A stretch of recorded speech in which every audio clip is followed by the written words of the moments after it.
A new fair deal creates synergies between the policy fields of climate, trade, and development. It does so by negotiating packages built across the three dimensions, breaking existing silos. Of course, this will result in more complexity, but it opens up a vast space of opportunities for deals bridging between multiple parties and topics. It breaks the need to establish one-to-one matches of interest and significantly expands the scope of opportunities. The new fair deal opens the door to new solutions that provide benefits to countries in the Global South without leaving anyone worse off. As a new approach to global cooperation, the new fair deal has the potential to renew trust, prevent a protectionist spiral, and allow sustainable development to focus on development opportunities. Traditionally, we separate climate trade and development into dedicated platforms and processes. This can be overcome by following our core principles of the new fair deal. First, trust between the Global South and the Global North needs to be rebuilt. This also requires presence, commitment, and time. Second, opportunities for development are essential for functioning communities, both within countries and regions and at global scale. What is true at the local level is just as relevant in international relations. We all want space to develop, and being barred from these creates tensions.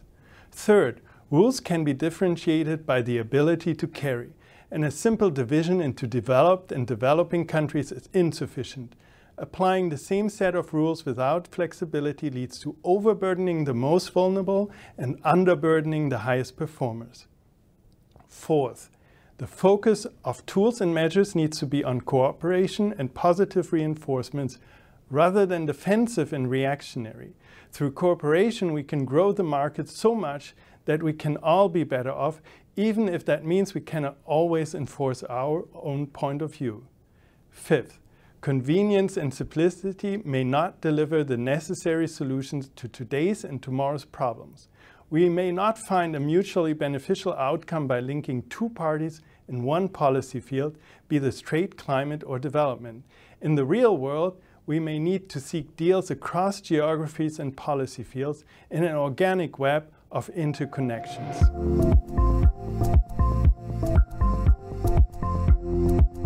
The EU and US can offer debt relief for climate action through national and regional development banks such as the European Bank for Reconstruction and Development. The EU and US can launch regional guarantee platforms using their own development banks. The EU and US can offer trade access and privileges for climate action based on common standards and processes. The EU and US can start working together to reform WTO trade rules to reflect the principles of the new fair deal.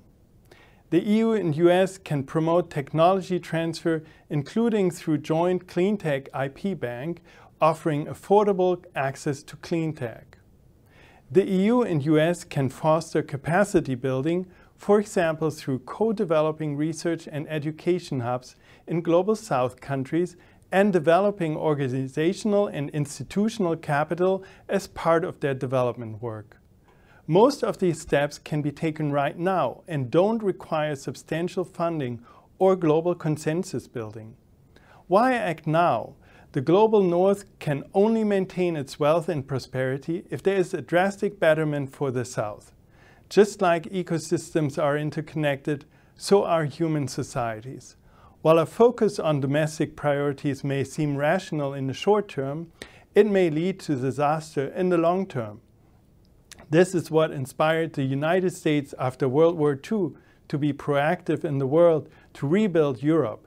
By doing so, they also created a multitude of customers and markets. Transposing this line of thinking to today's challenges, the EU and US could, applying our recommended tools, drastically grow the markets for clean tech around the world, meaning that even a smaller market share would correspond to an absolute economic gain.